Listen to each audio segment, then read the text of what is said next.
반갑습니다. 7월 20일 옥중서신 세 번역으로 읽기. 오늘은 에베소서 5장입니다. 그러므로 여러분은 사랑을 받은 자녀답게 하나님을 본받는 사람이 되십시오.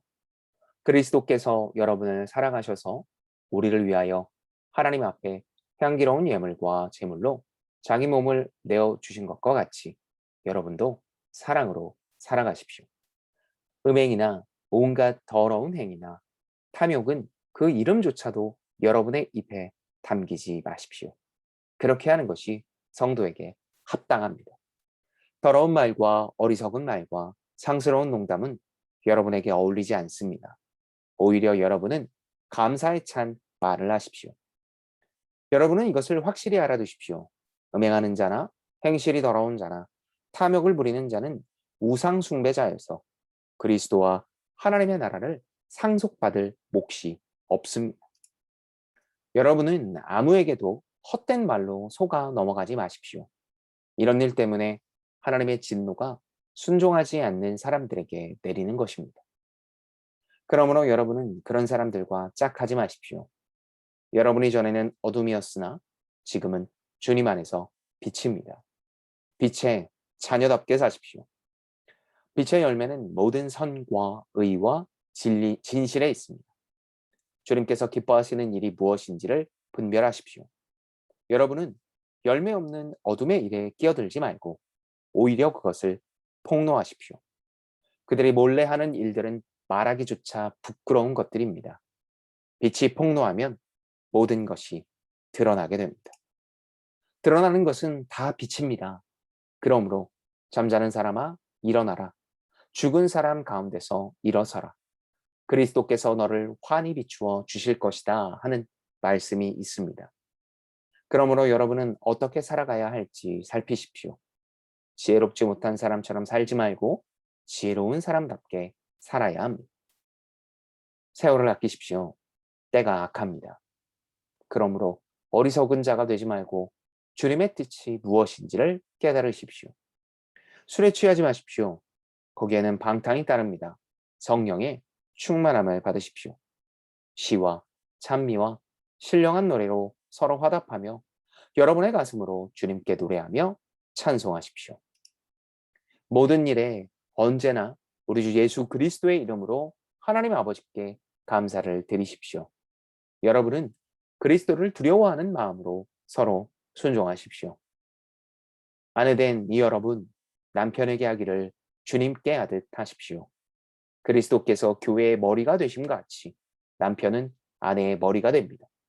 바로 그리스도께서는 몸의 구주이십니다. 교회가 그리스도께 순종하듯이 아내도 모든 일에 남편에게 순종해야 합니다. 남편이 된 이 여러분, 아내를 사랑하기를 그리스도께서 교회를 사랑하셔서 교회를 위하여 자신을 내주심 같이 하십시오. 그리스도께서 그렇게 하신 것은 교회를 물로 씻고 말씀으로 깨끗하게 하여서 거룩하게 하시려는 것이며 티나 주름이나 또 그와 같은 것들이 없이 아름다운 모습으로 교회를 자기 앞에 내우시려는 것이며 교회를 거룩하고 흠이 없게 하시려는 것입니다. 이와 같이 남편도 아내를 자기 몸과 같이 사랑해야 합니다. 자기 아내를 사랑하는 것은 곧 자기를 사랑하는 것입니다. 자기 육신을 미워한 사람은 없습니다. 누구나 자기 육신을 먹여 살리고 돌보기를 그리스도께서 교회를 그렇게 하시듯이 합니다.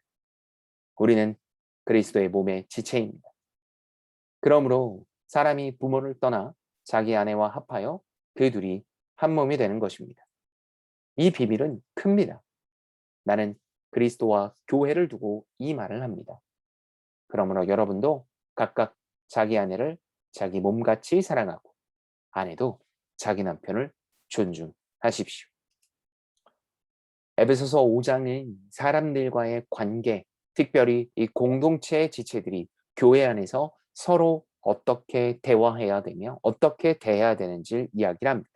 그리고 각각의 가정 속에서 어려움과 힘듦이 있을 때 어떻게 대해야 되는지 보이는데요. 먼저 1절부터 14절의 내용은 하나님을 따라 정결한 삶을 살아야 된다라고 이야기합니다. 정결한 삶, 거룩한 삶, 다시 말해 이 빛의 자녀들로서 빛의 열매인 모든 착함과 의로움과 진실함을 이루는 삶을 살라고 이야기합니다. 그것의 방법은 후에 나와 있습니다. 15절부터 20절까지의 내용은요. 지혜 없는 자처럼 살지 말라고 이야기를 합니다. 지혜, 잠언 29장에 나오는 것처럼 또 31장에 나오는 것처럼 지혜는 곧 하나님을 아는 것입니다. 그 하나님을 아는 지혜, 그것이 없는 자처럼 살지 말고 주의 뜻이 무엇인지 진지하게 살피라고 이야기를 합니다. 그것은 곧 지혜가 있어야 된다는 이야기죠. 또 하나님과 수직적인 관계에 대한 것으로 공동체에 함께 찬송하며 감사하는 예배를 드리라고 권면합니다. 하나님과의 그 수직적인 관계가 올바르고 또 단단하게 세워지기 위해서 예배를 잘 드려야 된다고 이야기를 하죠. 어쩌면 온라인 예배가 진행되고 있는 우리에게 주시는 메시지라고 할 수 있습니다. 자, 그렇게 예배를 드리고 또 하나님과의 수직적인 관계가 잘 회복되면 어떻게 해야 됩니까? 서로 21절부터 33절까지 말씀을 통해 복종하라고 이야기합니다. 이 복종은 서로가 마치 종인 것처럼 밑에서 섬기는 것을 이야기합니다. 이 복종의 근간은 수평적인 인간관계로 예수 그리스도께서 순종하셨던 것처럼 피차 서로에게 순종하고 복종하며 살라고 이야기를 합니다. 당시 남편이 더 위다, 아니다, 여자가 더 위다 라고 이야기를 하지만 결국 서로가 서로에게 복종하며 살아야 된다. 서로를 종으로 여기는 것이 아니라 내가 종처럼 밑에서 더 섬길 때 비로소 그 관계가 수평적으로 이루어지게 된다라는 이야기를 하고 있습니다. 당시 교회 공동체는 노예와 주인, 부자와 가난한 자가 함께 모여서 예배를 드리는데 사회에서 일어나고 있는 그 시선이 교회에도 있었던 것으로 보입니다. 그래서 서로 안에 낮아져야 된다. 교회 안에서 돈이나 명예나 사회적인 지위가 있어서는 안 된다라고 이야기를 합니다. 에베소서 5장을 읽으면서 이것은 공동체 안에 스스로 혼자 할 수 없다라는 것을 계속해서 이야기합니다. 너 혼자 하나님과의 수직적인 관계가 더 좋으냐? 그렇다면 신앙은 더 좋은 것이다 라고 이야기하지 않고 공동체 안에서 더 깊게 더 많은 은혜를 나누라고 이야기합니다. 지금 모든 모임을 여러분은 사모하고 있습니까? 열심으로 만나고 있습니까? 사실 이 지금 상황에서 열심을 내기가 어려운 상황이라면 한 명의 영혼이라도 정말 하나님 앞에 오기 위하여 힘을 쏟고 있습니까? 또 혹은 주변 사람들과 나누고 있습니까? 열심이 없다면 왜 그럴까요? 혹시 내가 원하는 것, 내가 바라는 것대로 되어져 있지 않기 때문은 아닙니까? 스스로를 돌아봅시다. 공동체 없이는 우리의 신앙은 성장할 수 없습니다. 내가 함께 해야 될 모임, 내가 함께 해야 될 자리가 어디인지 돌아보는, 그리고 어떤 사람을 내가 복종하며 또 내가 종처럼 내가 그 밑에서 섬길 수 있을지 고민하며 실천해보는 오늘 하루가 되기를 바랍니다. 내일 에베소서 6장으로 만나보겠습니다.